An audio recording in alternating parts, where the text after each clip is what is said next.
Good afternoon, everyone. The time is now 2 o'clock, so we will get started with today's presentation. My name is Crystal Tosin. I am the Supervisory Staff Accountant with the Grants Financial Management Division in the Office of the Chief Financial Officer. Welcome to today's conference call Submission Approval and Reporting Requirements webinar. You will be allowed to ask questions throughout. Please type your questions in the chat. We will be answering those questions at the end of this session. Make sure you put your questions in the chat. There are many OCFO members on the line today who are available to answer all of your questions. So make sure you're putting those questions in the chat, and we will begin our presentation now.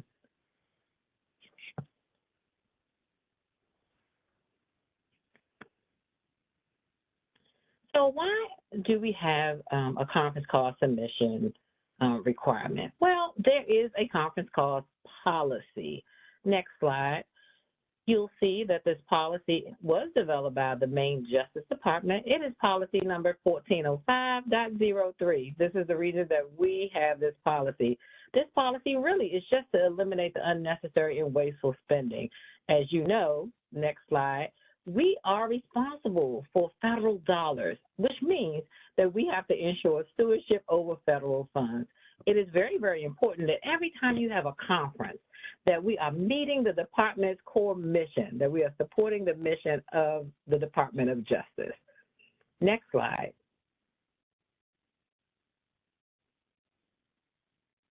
So conferences can be broadly defined. And what I mean by that is, I mean this. Just because it does not say the word conference, a conference can be defined as a meeting. It can be a retreat, a seminar, it can be a symposium, it can be a training activity. So this webinar will actually help you determine what a conference is as it relates to the definition of the Department of Justice. So just because it does not say conference, it may say you're having a meeting, it may say you're having a retreat. It could still be a conference as defined by our policy, and we'll be going over that many times on today. All right, next slide. Here's some common characteristics of a conference. So most of the conferences that we're speaking of, these are the conferences that have registration, it has designated participation. Many times it has a agenda, a substantive agenda, meaning that this agenda sometimes is published online. A lot of times people can actually go online and they can see this agenda because it's a broad meeting. There's scheduled speakers, there's a discussion panel. Some of these are just some characteristics of a conference, but again, we'll go into more detail in a second. Next slide. And so when you're thinking about having a conference, right, what I will just tell you is that just make sure that you're looking at the most cost-effective and cost-efficient option. Can this conference be a webinar? Can we have this conference at a federal facility where the meeting space is free? You want to minimize your travel costs at all, if you can. Ensure all conferences meet the necessary business expense. You know, are you just having a conference just to have a conference? I'm sure you're not. But, you know, we want to make sure, you want to just make sure that you're looking at those optics. Are you having a conference in Hawaii just because it's in Hawaii? Are you having it on the island just because it's on the island? What's the purpose of the conference? And again, does it meet the DOJ mission? So those are the things when you start thinking about planning your conferences, what's the most efficient and effective way that we can have a conference? All right, next slide. So conference guidelines. If you are a cooperative agreement, and I'm going to go slow over this one because a lot of times people don't know. So if you're a cooperative agreement, that means when you start thinking about a cooperative agreement, those are the grants that you have where there's substantial involvement with DOJ. So a lot of times DOJ representatives will be at your conference. They'll be participating in your conference. They may be the subject matter experts. And you'll know if you have a grant or a cooperative agreement when you're applying for these grants.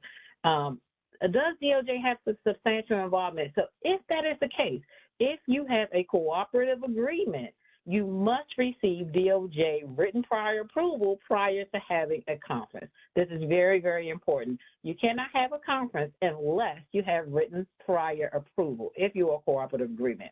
I would say this, if you are not a cooperative agreement and you have a grant, you still must follow the conference cost policy. It is a part of the DOJ financial guide. It is a part of our main policy. You may not have to have prior approval before having the conference, but let's just say our financial monitors are going out, so they're looking for the same guidelines that we're going to discuss here. You must also follow the same guidelines, although you do not need prior approval, if that makes sense.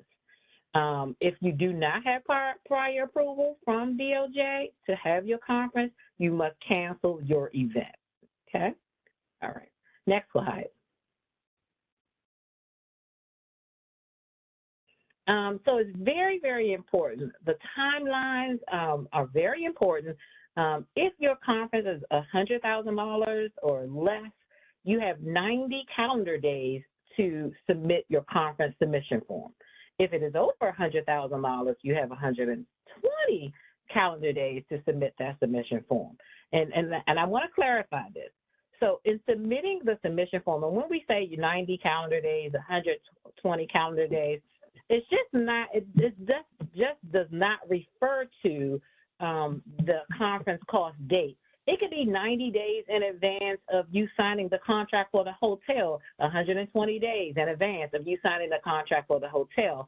So it's not just based on conference date. What I would tell you all to do is actually get your conference cost submission form in as early as possible. Some people give it to us 6 months in advance. If you know 8 months in advance that you're going to be having that conference, you can submit it 8 months in advance, 6 months in advance, but make sure that you're talking to that hotel, make sure you're talking to all of your vendors to make sure when they may need you to sign the contract, because a lot of times they may need you to sign that contract maybe 90 to 120 days prior to that. So please make sure that you're getting that in on time. Is very, very important. Otherwise, a lot of times when people get it in late, we then have to send it back to you and say, hey, you submitted this late. We can't get it through the approval process. So it's very important, 90 calendar days, 120 calendar days in advance or the earliest of the start date of the conference or the date that you must sign any contract, okay? Because we want to make sure you get that in. All right, next slide. Okay, so we've gone over this already. If you're a cooperative agreement or contract recipient as well, you must complete and submit the conference and event submission form. We have an entire page, an entire resource now dedicated to just the conference cost submission. We have a dedicated page to it, as well as it's in the DOJ financial guide. You can just click on a button and you can get that form. Okay, next slide. All right, so these are the most important questions if you need to submit a conference form. So we'll get this question over again. Do I need to submit this form? Here are the questions. If you can answer yes to any of the 9 questions on this policy here, then yes, you would need to submit a form to any one of the questions. So the questions, is your event greater than $20,000? If it is, yes, you are required to submit a form. Do you have meeting room costs? If so, yes, you do. Is your cost greater than the $31.25? We'll go over all of this in detail in a minute. Are there any food and beverage costs? We know 99% of the time food and beverage are not allowed, but every now and then there are some exceptions to the rule, right? And so you have to know what that exception is. Very, very limited exceptions, but certainly in some cases you may need to have food and beverage costs. If that is the case, then certainly you do have to submit a conference cost submission form. Also, is there a formal published agenda? We just talked about that. Is there something on a website that someone can go to and see your formal agenda? If there is, then yes, you will probably need to submit this for prior approval. And so the 9 questions are kind of everywhere. It's on the conference cost submission form, so you'll literally go and say yes, yes, yes, or no, no, no, no, no. If you can say no to all, you can proceed as usual. If you say yes to any of these, then yes, you would need prior approval. Okay? All right. So next slide. Okay, and we'll go over this in a second, but to have adequate justification is very, very important. And I'll probably say this throughout this presentation at least 3 times, because a lot of times we'll get very vague justifications as to why the conference is necessary. But I think the next slide kind of gives you an idea of what we're kind of looking for. Next slide. So here, this is what we're looking for. When you write your justification, because there are always, on the conference call submission form, there's space for you to write your justification, why I'm having the conference. If there's not enough space, because sometimes those blocks are really small in that Excel spreadsheet, I would encourage you to just put it on a separate page. It's perfectly fine. You can embed that also inside that Excel spreadsheet, not a problem. There's a place for that. I would encourage you just to go ahead and put it on a separate sheet if you can, because I want to make sure that you have an adequate justification and not make it very vague. You can see the difference between the short answer, does it tie to the DOJ mission on the left-hand side of this PowerPoint, and on the right-hand side, they're giving us adequate information, how it ties, what's the purpose of the event, does it tie to the DOJ mission? This is very, very important. It has to be clear, it has to be strong, it has to be concise. Why are we having this conference?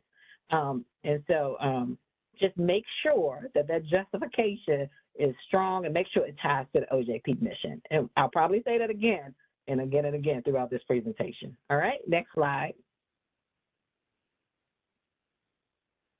Okay, so this is an update in our policy. So if you heard this before about this conference concept approval form, this form is for any conference that you're having that's over 100,000. If your conference is over 100,000, it used to be, even like when we did this presentation about 3 weeks ago, it was 50,000. But since then, it has changed. So if you're having a conference over $100,000, you must have what we call the conference concept approval form. This form is actually filled out by your program manager. It's actually filled out by the program office. So let me talk about this form for a second. So this form really just tells us this is the concept of a conference, right? So this is the concept before the conference even happens. And I just want to give you a little background. So what would happen is some people would submit a huge conference form, very complex. We will go over it. It will go through all the different layers, and you'll see the layers in a minute as to all the different levels of approval that it must go to, and it will get all the way to the Assistant Attorney General's office, and somehow it would just get denied. And so in order for us to kind of circumvent that denial at the end and have us for 30 days review this process, we came up with what's called the concept approval form. We talked about the concept. Does this, if it's over $100,000, does it tie to our mission? Is it necessary? Does it have the necessary business expense? And so now this gets approved by the Assistant Attorney General's office prior to it even coming to us. And so that way, we don't waste your time. You're not wasting our time. The AAG's office has actually seen it. They've approved it. They say, okay, this conference is good to go. And so now we begin to look at all of the detail and all of the particulars. And so if it's $100,000, make sure you're communicating with your program manager, and your program manager will actually fill this out for you. But this is very important, because when it gets to OCFO and we're looking at the details, we're also looking to see where that conference cost approval form, the concept approval form is, okay? All right, so next slide. The next slide just shows you the bottom of the form, and you'll see here that it's signed by the director of whatever office that your grant is from, and it's also signed by our Principal Deputy Assistant Attorney General. We take conferences very, very seriously here. It is a part of our policy, and so yes, they're looking at it all the way to the top. So if it's $100,000 and over, they're looking at it even before it gets to us. And so very important, just kind of make a note of that. All right, next slide.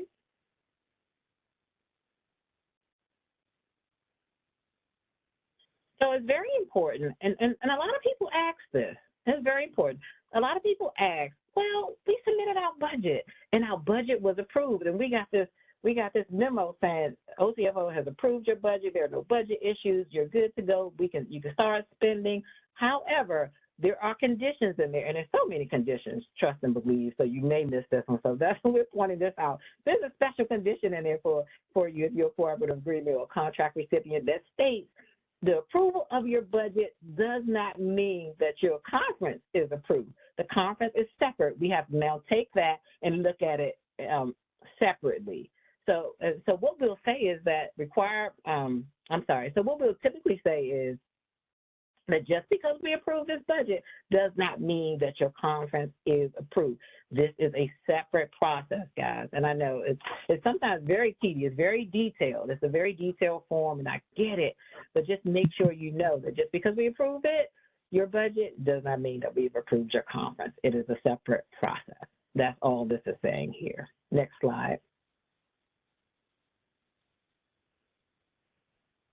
Next slide.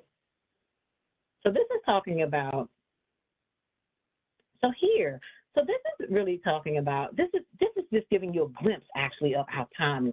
And so we're asking you to get it in 90 days prior to and 120 days prior to. Here's why. If you look at this and you see the different steps that it has to go through, it comes through our contract office, to the program office, the OCFO, to the AAG's office, back down to the OCFO office, and then we send it back out to you.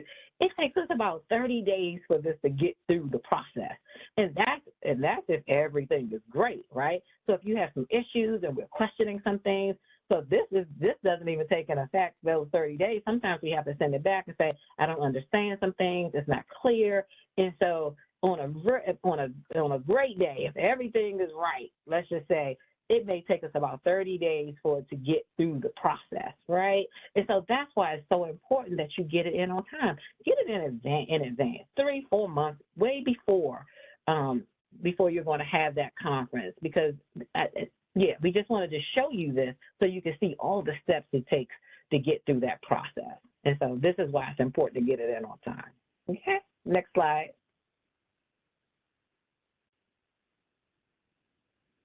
We already talked about this.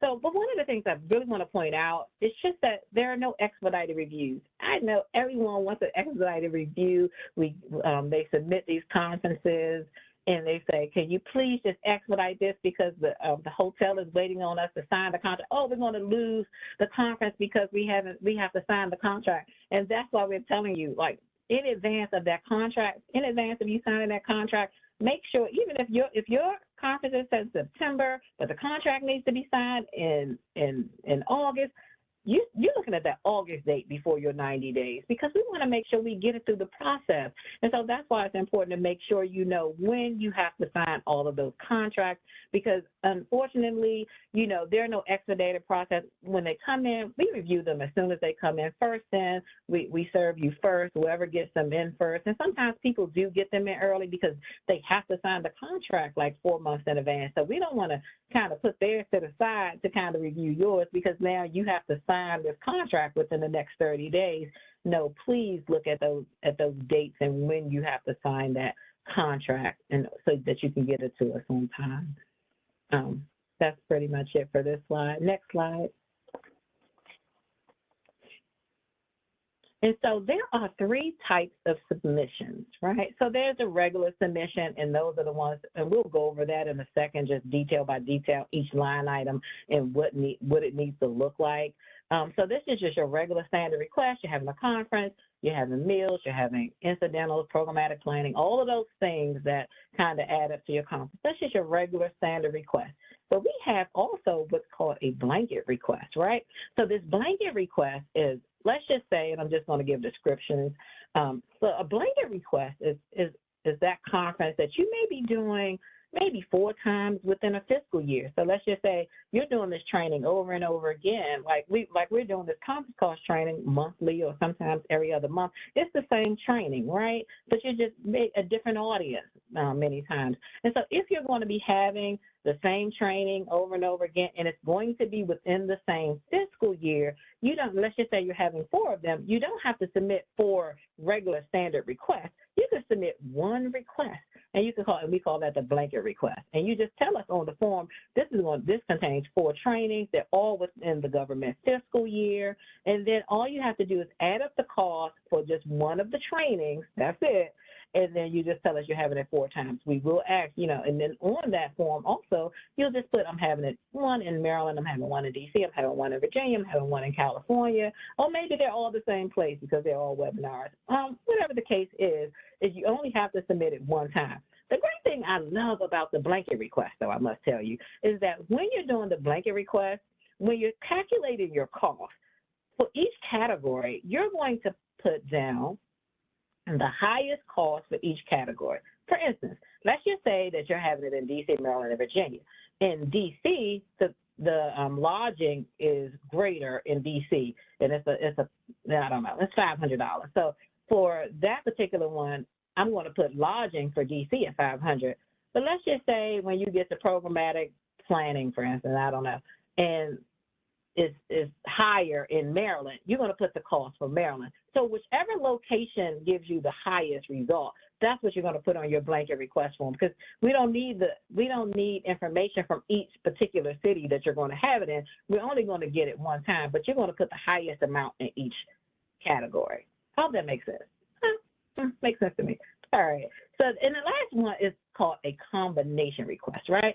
So this combination request is really done by our team. But the combination request is, let's just say the 2 grantees are combining and they're coming together to have one big conference. And that happens very often, as a matter of fact. 2 grantees that get together, they're going to have one conference together. So one grantee will submit their form, another grantee will submit their cost. And what we do is we take both of them together and we'll add up all the costs, because at the end of the day, we're trying to determine how much is this particular conference costing DOJ, regardless of where the funds are coming from. How much is the overall conference costing us? And so this is called a combination request. The only thing that I will caution you here, let's just say you're working with a grantee, right? If you're working with a grantee and they're getting theirs in late and you're getting yours in early, we can't start the process until both are in at the same time. So you want to make sure, if you're going to do a combination request, if you're going to be working with another grantee, that you're communicating with them to make sure that you all are getting that in right around the same time, because the clock ticks and starts when they're both in at the same time. And so we don't want the other grantee to kind of hold you up or hold up your conference, or you get denied because now your conference submission is late. If you're going to work with another grantee, make sure you all are working together and getting those in at the same time on time. Okay? All right, next slide. And so we're going to go over the cost categories. I'm not reading them word for word for the slide. We're going to go over each one of them. So next slide. Okay, so the first category on that conference form is your meeting space. There is a threshold for your meeting space. The threshold for meeting space is $31.25 per attendee per day, not to exceed $25,000. Now, for meeting space, this also includes your AV cost as well. So when we're thinking about your threshold, you have to determine your meeting room space as well as your AV cost. And if you're going to be having indirect costs on your conference cost submission form as well, the indirect cost for that is also, a percentage is also added to that. So let's just say you're right around $25,000 for your meeting and your AV costs, but then you have a percentage of indirect costs that's on there as well. You have to make sure you're also adding that indirect cost portion to that as well. And it may cause you to go over your threshold. So that's something that you want to think about when you're negotiating those hotel contracts, those AV contracts, making sure that that meeting space and AV cost together equals $25,000, including your indirect costs, making sure you're not going over the threshold. Because sometimes, and a lot of times, people will bump right up against that number and they're not calculating that indirect cost in. And when we actually start calculating it, we're pretty much saying, I'm looking at the questions coming through, so it's kind of distracting me. So we're pretty much saying that they have to be combined, okay? And what we're trying to tell you to do, really, if if possible, and sometimes we understand this is definitely not possible all the time, that if possible, if there is a federal facility available to you, go to that federal facility because that federal facility will be free to you. Sometimes the conferences are too large, and sometimes in your area, the federal facilities cannot accommodate the amount of people that may be at the conference. But if so, if you're having a smaller conference and you can get a free space, I would say try to use a federal facility first. Okay? All right. So next slide.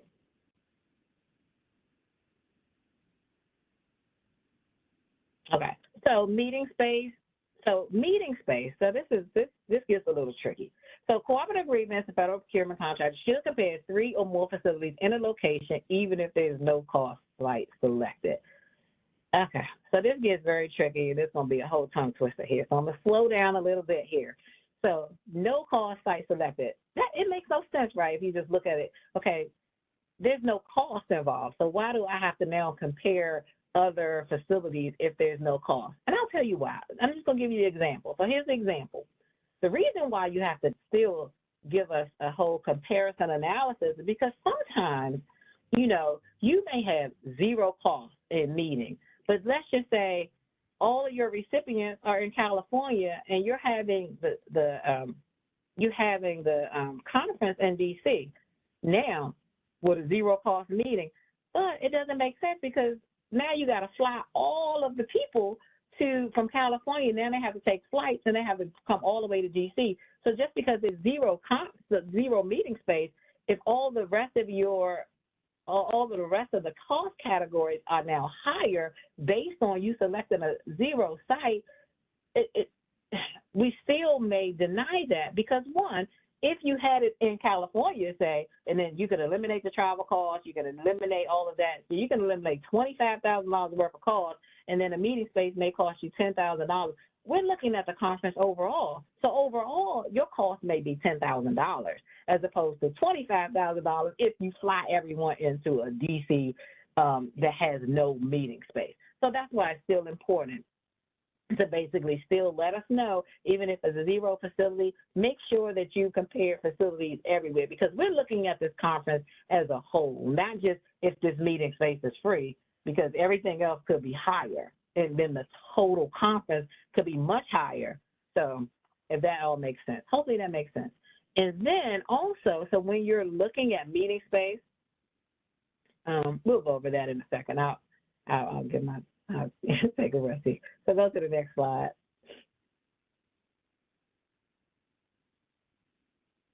All right, so AV costs, and I think I saw this in the chat, just kind of pop up, like what is that? So audio visual services needed. That's anything you need. Most of the times if you go to the hotels right now, your microphones aren't even included, flip charts, speaker systems.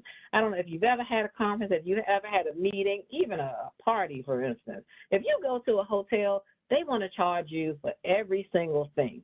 So this is your AV cost. So, and a lot of times they'll have you sign a separate AV contract. Sometimes they have separate AV contracts. Sometimes it's included in your hotel price. But if it is a separate contract, make sure that you're giving us all that supporting information. We're going to be looking for your hotel contract. We're going to be looking for your AV contract. Make sure all of that is attached to your conference submission form, okay?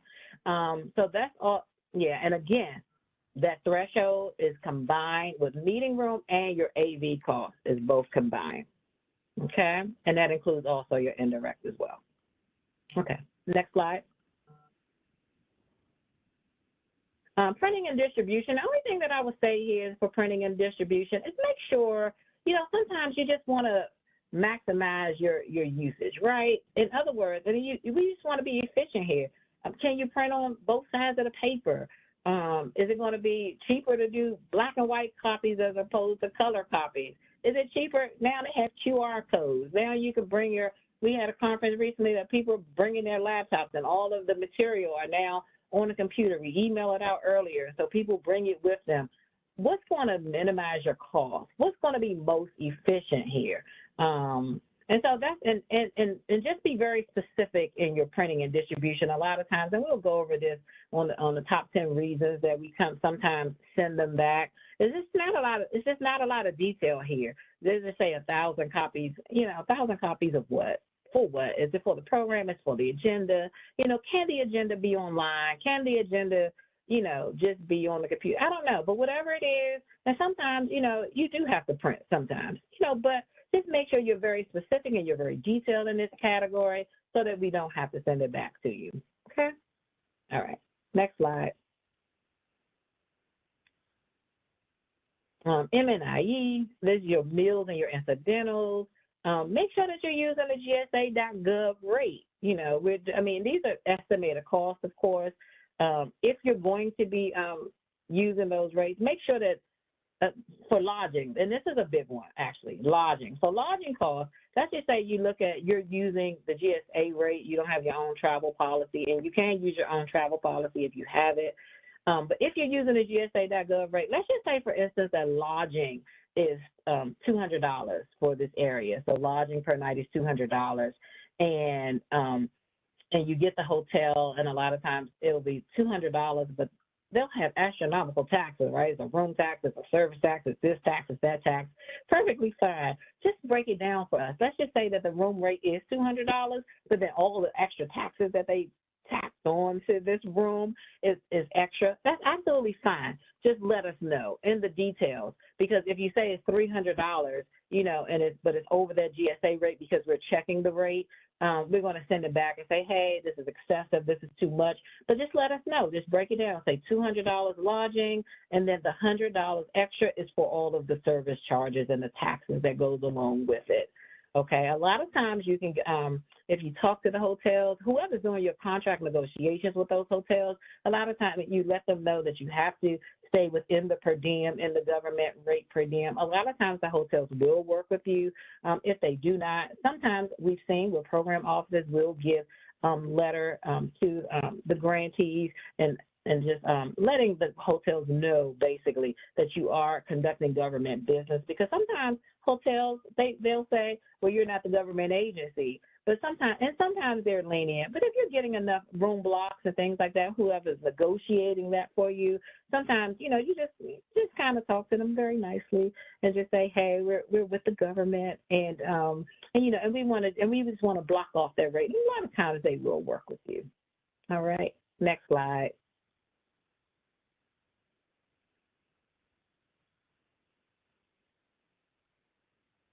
Okay, this is the one stipulation that we do have. I've not seen many exceptions to this rule. This is why we have it on here. It is very important that all contracts under an award funded by OJP awards for events that include 30 or more participants. If there are 30 or more participants, you must ensure that the lodging costs for any number of attendees do not exceed the federal per diem rate. So this applies to any conference, and you have people lodging more than 30 or more, you must use our rate. If it's under 30 and you have your own travel policy, you can use your travel policy. Whatever your travel policy says, we'll take your travel policy. But if there's 30 or more, you have to use the federal per diem rate. I have not seen exceptions to that rule, so just make sure you're aware of that particular rule, even if you have your own travel policy that you're using. Okay, next slide.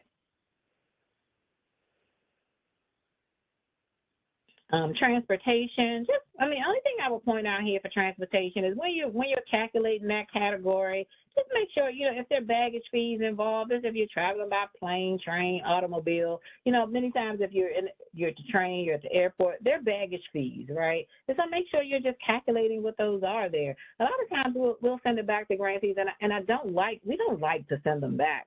Guys, by the way, we do not like to send them back, but we don't assume anything, right? And so we want you to be able to get reimbursed for these things. So many times, if there's no baggage fees, and we see that you're at the airport and things like that, and you're going to be gone for a few days, we're going to assume that you maybe just forgot, and so we're going to send it back to you and say, hey, are there any baggage fees? Are there any room taxes?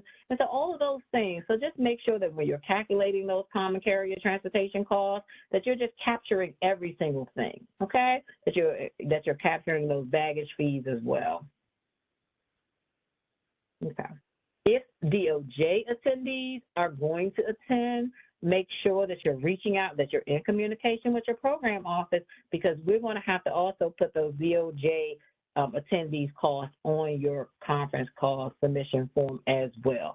So that you'll be working with your DOJ program managers, and we'll start calculating, and they'll calculate the cost for you, because that also has to be on your submission form as well. Because again, remember, we're looking at the total cost of the conference. So if that includes DOJ attendees, and that needs to be included in there as well.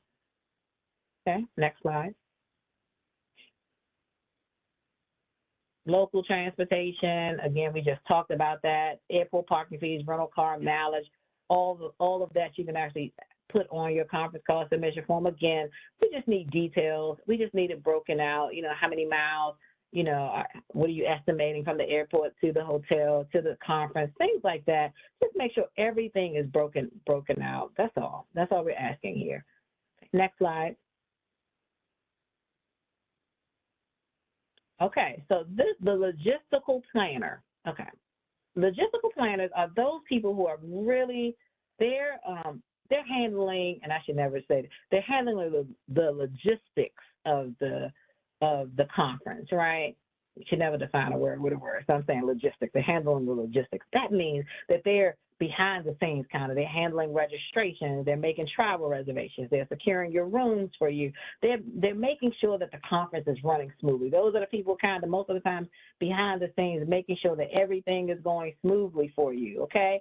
So logistical planner, it can be internal staff, it could be external. Sometimes people hire consultants to do this. It could be internal or external, but make sure you're capturing those costs. And here, I will say that there is a threshold for logistical planner, $62.50 per attendee, not to exceed $11,000. This also, I talked about this earlier, it also includes your indirect costs. If you want to have indirect costs on it, make sure that indirect cost is also being applied to this category as well. Excuse me. And so yeah, so that's for logistical planning. Hang on a sec.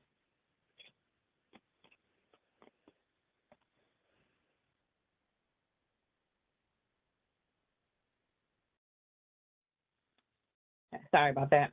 So, and I will say this, and this is going to apply to logistical planners, it's going to apply to programmatic planners. When you're breaking those costs out, you have to make sure that you're breaking those costs out by task, by hour. Meaning, okay, let's just say I'm charging $100 under logistical or programmatic planning, and I'll go with programmatic planning in a minute. Let's just say I have to break down that $100. Let's just say 5 hours I'm securing rooms, 5 hours I'm on the line making reservations, 5 hours I'm doing this. So that cost has to be broken down by task, okay? And it's okay if one, so a lot of times, particularly in smaller organizations, one person kind of do all of these roles that we're going to talk about in a second. Hang on one.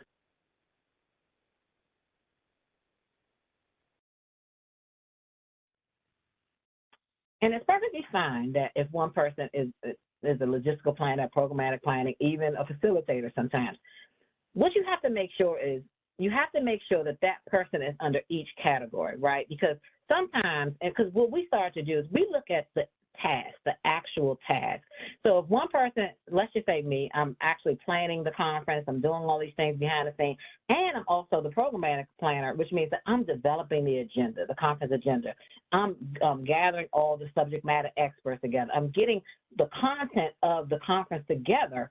That's fine. So it should be crystal, 100 hours for logistical, crystal, 100 hours for programmatic planning. Make sure that you're making sure that you're putting those tasks in the right categories. That's very important because all of the categories have thresholds. And let's just say that I put all of my tasks, although they're programmatic planner, in logistical planner, I could go over a logistical planner and programmatic planning. So make sure that those tasks become so important. And we actually give you a breakdown as to how to do this, by the way, in the job aid. And it's actually all a part of that same tab when you're actually filling out that submission form. It lets you know how to do that. Programmatic planning, the same thing. These are the people who develop your conference agenda and all the content and all the written material. These are your subject matter experts who's developing all the conference material. Same thing, must be broken down by task. Very important. So you just can't put Crystal $10,000. Well, what did Crystal do for the $10,000? Well, she wrote the material, she did the agenda, and all these things. Everything has to be broken out. Okay. All right. Next slide. Conference facilitator. Same thing. Could be internal. Could be external. These are the people who are speaking. Like today, I'm the facilitator. I'm speaking. Make sure that when you're doing a conference facilitator call, there's time involved for prepping, but sometimes you got to practice. You got to practice in the mirror. You got to practice your slide presentation. You got to practice your voice. I don't know. Make sure, but your prep time is actually included. That's perfectly fine. Your prep time is included under that conference facilitator category as well. This is your trainer, your moderator, your speaker, the instructor. All of that's captured. Make sure you're just capturing those calls. And again, it could be for internal staff. It could be a contractor that you bring in to be the facilitator as well. Okay, next slide. Other costs. The only thing that I would say about other costs is make sure you identify them. There's an other cost category, but we're going to ask you what the cost is, right? So you might as well itemize that out because we're going to bring it back and say, okay, what's the other cost? And so you might as well just go ahead and give us a detailed description of what that is. And the other cost is really just there because sometimes you will have costs that do not fall in any of those categories. It may not fall into programmatic or logistical planning or even meals. You know, there's just other costs. And so just let us know what they are. It's perfectly fine. Just break it down. Just give us a detailed description as to what the other costs are. That's all I would say about that one. Next slide.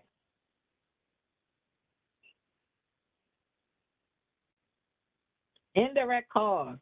Everyone wants to know about indirect costs. Indirect costs, you can charge indirect costs under your conference. Perfectly fine.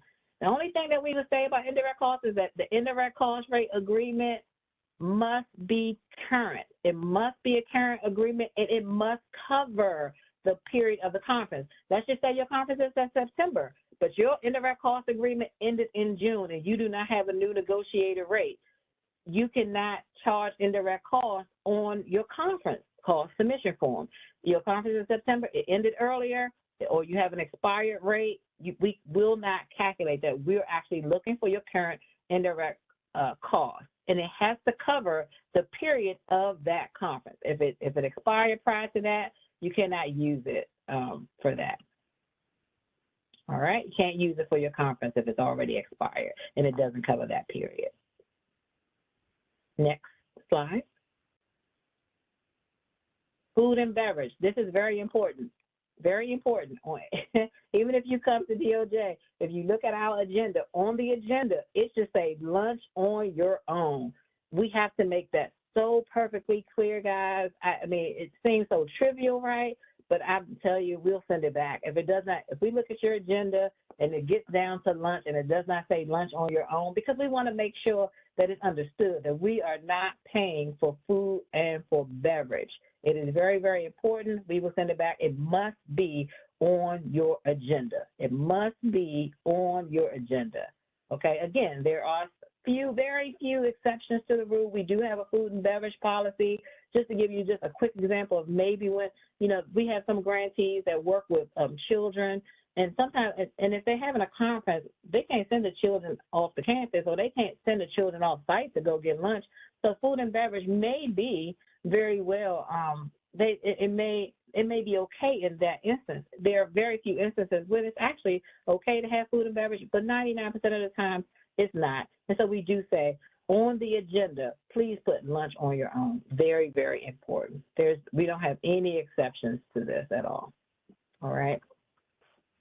Okay, next slide. All right, so if we approve your conference and you have changes after that approval, please notify your program office. Please notify, you can either send a message to the conference cost mailbox telling us that you're changing it. We work on that on a case-by-case basis. If it's already been approved and there's not substantial change, we'll kind of tell the grantee, okay, well, just make sure you're just reporting that on your post report. If there's some substantial changes, again, we work on this on a case-by-case basis, but let us know if you're going to make some major changes after it's gone up the process, and let's just say you want to add another $10, $15, $20,000 to your to this conference that's already been approved. Let us know there's going to be some changes. If you're going to be changing a date, if you're going to be canceling it, please let us know. A lot of times we're looking for a post report because this event has gotten approved, and we don't know that the event was canceled after it was approved. And so we're reaching out to grantees, and we're saying, hey, we're looking for your post report because you had an event that was over $30,000, and they say, oh, we ended up not even having the event. Please let us know if you cancel the event. Let us know so we don't have to kind of harass you, because what happens is we're expecting that post report, and we'll go with post report in 1 second. We're expecting a post report, and if we don't get a post report and we don't hear back from you, it just eliminates all types of unnecessary things, guys. So just let us know. It's just as simple as just let us know. That's it. Okay, next slide. Post reporting. All right, next slide. So if you have an event that's over $20,000, you must give us a post report. So think about it like this. So when you fill out your conference call submission form, it's really just an estimate of what you expecting to spend or what you're just estimating to spend. Your post report actually gives us the actuals, right? This is what you actually spent. And so what we do is do a comparison of, what you estimated versus your actuals. And if there's a variance greater than 10% and $1,000 combined, 10% and $1,000, then you will have to just give us an explanation as to why. Look, explanations are perfectly fine. We do understand that some things happen in life. Things just happen. When you first booked this conference, the air flight may have been $200. By the time you go to get it, it might be $300. So things change, and so it may put you over your threshold. It may put you over, the variance. And so just give us an explanation. That's all we ask is, hey, this went over by $1,000 because the air flights went up, or whatever the case is. That's just one example, but we do understand that things happen. We're here to help you, and so, but just let us know. This is all about documenting, guys. This is documenting for when our financial monitors come out to look to make sure, hey, they went excessively over. Okay, just let us know. Give us that reasonable explanation as to why. Okay. All right. Next slide. Well, we just talked about that. So next slide. Okay, so next slide. So this is our top 10 conference calls findings. These are the reasons that we send it back all the time, all day long. This is what we do. So the first one is, I talked about this, that breakdown of programmatic and logistical planning hours by task. You have to break it down, guys. I'm giving you a hint here. Again, in your Excel spreadsheet on that submission form, there's a tab right next to the form, and it says job aid. And we actually give a real live example of, this is one that was approved. This is how it was broken down. Can I just tell you, just kind of copy that, right? That's what we're looking for. You don't have to reinvent the wheel. We have laid it out for you guys. You don't have to come up with all these special formulas. No, just break it down by hours, and you can see the example in the job aid. Do it exactly like that. Just change the names and the amounts. Don't make up new formulas. Okay, strong justification. We talked about that. We talked about that at the very beginning of this presentation. Make sure it's a strong justification. Again, I would even suggest make sure you can use a separate page. Not a problem whatsoever. That lunch on your own on the agenda must be on there. We send it back so many times for that. Leaving columns blank or items blank. We talked about that earlier. Remember, I said we don't assume anything. And so what we're asking you to do is, if you don't have anything in that category, fine, just put NA. So we don't have to bring it back in and say, hey, we saw that you had meeting calls. You don't have any AV calls. How are you going to be speaking? Do you need flip charts? You need a PowerPoint presentation? We don't want to assume that. But if maybe the meeting calls is included, maybe the AV calls is included in your meeting space, fine. Just put NA. Just do not leave it blank, because we don't want to assume. Right. Attach attach supporting documents. They should be embedded, and I think we give you directions on how to do that if you don't know how to embed it in that Excel spreadsheet. All of those supporting documents like your AV contract, your hotel contract, or anything else that we need to see, make sure it's just embedded, or that strong justification that you're going to put on a separate page, make sure that that supporting documentation is there as well. Grantees, you all are super smart, super smart. Somehow you all have broken out passwords on these Excel spreadsheets. I don't know how you do it. You're just smart. So a lot of times we'll get a whole new unprotected password submission form. We're asking you, please do not do that. Please use the form that's in the DOJ financial guide. Do not upload any revised version, and do not use older versions of the form. I can tell you this, that the latest form is always on our DOJ financial guide, always in there. That's the latest form. Every now and then, we would change the form because there's some error on the form or something like this, all this coding in the back of the form. So sometimes there are errors. So sometimes we don't get the communication out fast enough to let you guys know that the form has changed, and then you're submitting an old form and we're giving it back to you. And we're saying, hey, we need this on the updated form. Can I just tell you, just use the form that's in the DOJ financial guide. It's going to be so much easier for you guys, and I get it because I do this all the time. It's so much easier to copy and paste an Excel spreadsheet that you've already done and just change the names and change the information because it's already there half of the time, right? But you may get caught by doing that because what happens is on our new forms, on our revised forms, if we have a new form in there, when we upload it, because the formulas are so embedded in the background, and when we upload it to our SharePoint site, a lot of times now the calculations won't work because now we've updated the form and we put the cells in a different thing or something like that. So that's how we kind of know that either you all have revised the form, you're using an old form, and every now and then, I don't know how it happens, but somehow you just break our passwords, and so and we get this whole unprotected form. We have no idea where it even came from. But you guys are smart, but don't do it. Don't do it. Okay, so also have a detailed breakdown of that printing category. We send that back a lot. That lodging rate, we talked about that already, about addressing those taxes, right? So you're going to just tell us what the taxes are. And then also you're going to tell us if you have baggage fees. Again, we don't assume, so we're just going to ask those questions. And sometimes it just delays the process. And we don't want to delay your process, okay? Next slide. And then here's just some reminders. And I think it's probably going to say many of the same things. So I won't go over it a lot. But again, that conference cost submission form, if you're having that conference over $100,000, make sure that you're working with your program office to get that submit conference concept approval form. That is such a tongue twister. A conference concept approval form. Make sure you're getting that into your program office. If it's $20,000 and over, make sure you know that you have to have a post report. We already talked about all the rest of it. I won't read that. You can read that later on your time. We've discussed it already in the presentation. So next slide.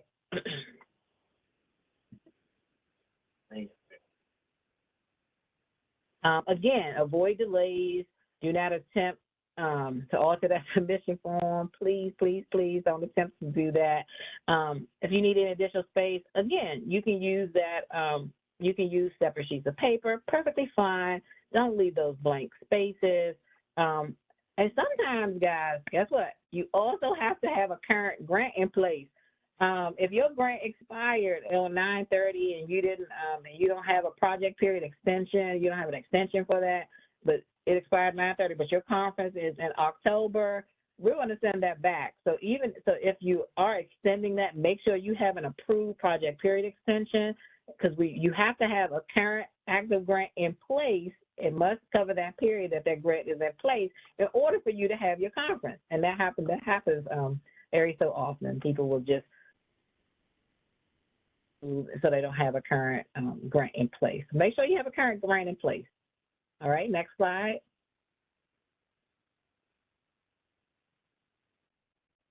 Okay, we have several resources for you guys. I mean, we work so hard on these resources.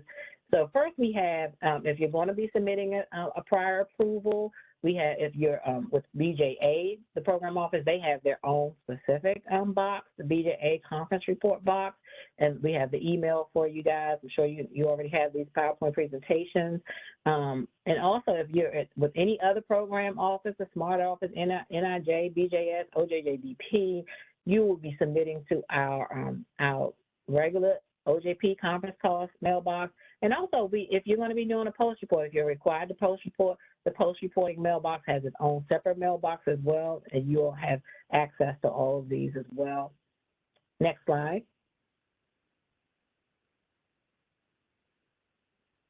And so recently, I mean, just this year, we actually have our own OJP conference cost reporting policy and guidance documents.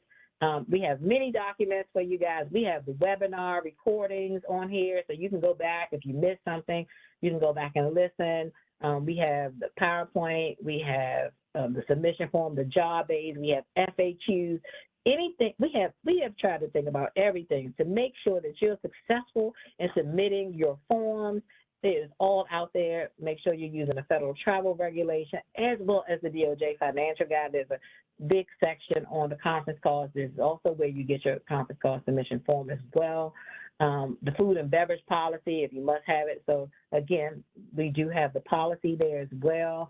We also now have the new conference certification policy there as well, and that's relatively new for those who are in that program. And so it's all out there for you guys. I mean, we tried to make it as simple as possible, but if you do have questions, continue to reach out to the program office. The program office will reach out to our office as well. We're all here to help you to be successful in this process. It can be a little tedious, sometimes a little intimidating, but I promise you, we've tried to make it so simple for you guys. All right, next slide.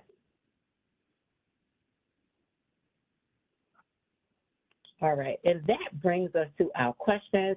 You have written many questions in the chat. We do encourage you just to hang on for a second so you can listen to those questions. Our OCFO team has been working behind the scenes, kind of answering those questions, but we do have Crystal Wilkerson on the line who will read those questions and the answers. And if you do still have questions, please continue to put them in the chat. We will continue to answer your questions. Also, I will tell you that there is an evaluation form in a minute that will pop up on the form on the screen as well. That's all about me, guys. So the evaluation, hopefully you've learned many things. Hopefully we know that you're going to submit a successful form, guys. So just hang on for a second. We're going to get to those questions. I'm going to get off your screen, and I will turn it over to the other Crystal. Her name is Crystal Wilkerson. Thank you. The first question is, can you clarify it's specifically 90 calendar days or 90 business days? The answer, conferences under 100K must be submitted 90 calendar days prior to the date of the event or the date that a contract must be signed, whichever is sooner. If we are grantees, do we need prior approval for the conference? We had been told previously we did not. Answer. If you are a grant recipient and not a cooperative agreement recipient, prior approval through the conference cost system is not required. However, you must follow the conference cost guidelines in the financial guide and should be in communication with your program manager. Are these the same requirements for attending conferences with federal grant dollars or only when holding your own conference? Answer. These are the requirements if you are hosting a conference using DOJ funding. What is AV cost? Answer. Audio and visual costs for the event, such as microphones, projectors, screens, etc. Does the threshold take into consideration market increase? Answer. The thresholds are set figures and are revisited from time to time and increased as needed by Justice Management Division. And I think this is a comment. Thank you. It was great. Can we allocate to each conference meeting participant a fixed amount below the max, of course, per person, rather than reimbursements for itemized expense? There's no answer for that question, but we will get that back to you and to the group. Okay. So another question that's coming in that's being responded to: is there an approval form needed for events costing less than $50,000? Yes, if you answer yes to the 9 questions at the top of sheet A. That's all the questions that I have. There is a clarification note. It says supporting documents should be attached in your email with your conference call submission. The documents cannot be embedded in the form.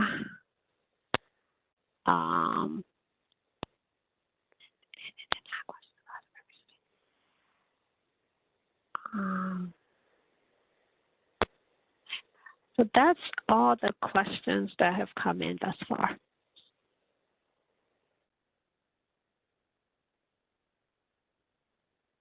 Okay, Crystal. I think I saw one more question in the chat. I think did one just come in?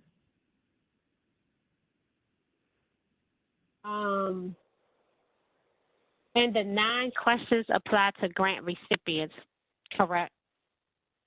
Oh, I guess.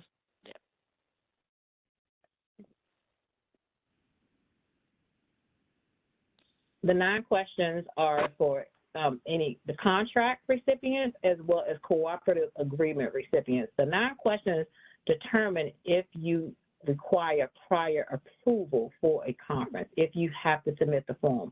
If you have a grant, you do not need prior approval. However, you must follow all of the details that was just outlined in the presentation. You still are required to have everything documented. So when our financial monitors come out, that they will be looking for that documentation. You are required to have that, although you are not required to submit a prior approval form.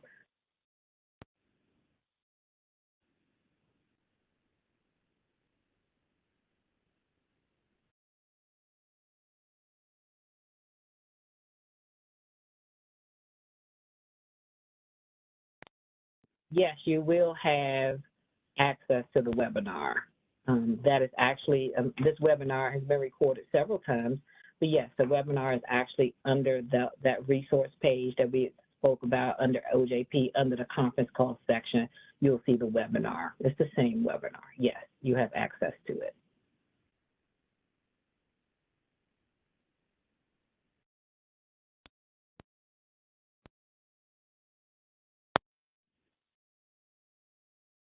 Yes, you will maintain documentation. I will say yes, that is key to maintain your documentation. Again, the financial monitors will come out and may visit you, and they will be looking for documentation. So yes, you must have documentation.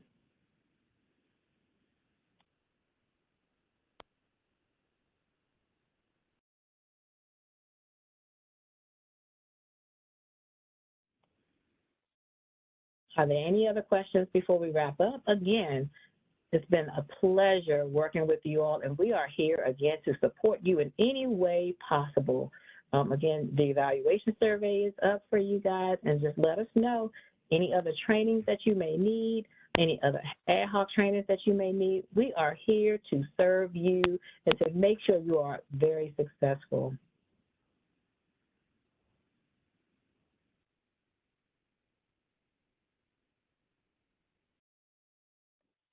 I think there was one question that just came in.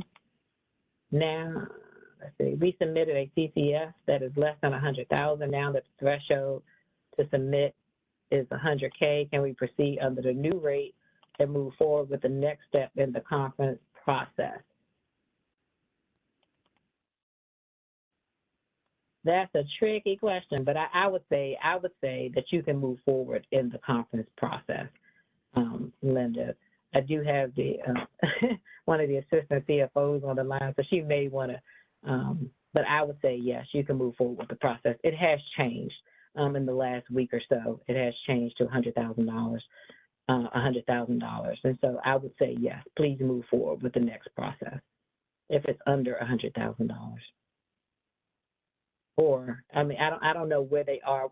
I mean, and also reach out to your program manager as well, because I don't know where they are in the process of that. So they may have already submitted it to the AAG's office, but just talk to your program manager, I would say, in that regard. But I would tell you, yes, go ahead and start moving forward with that and getting it into the conference cost mailbox if you have it already filled out.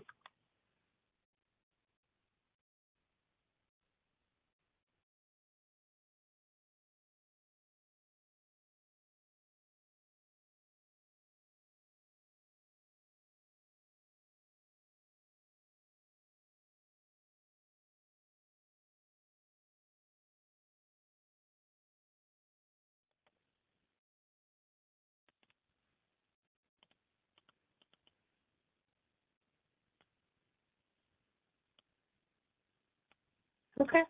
If there are no other questions, I think we are all good. Can you please share recording link?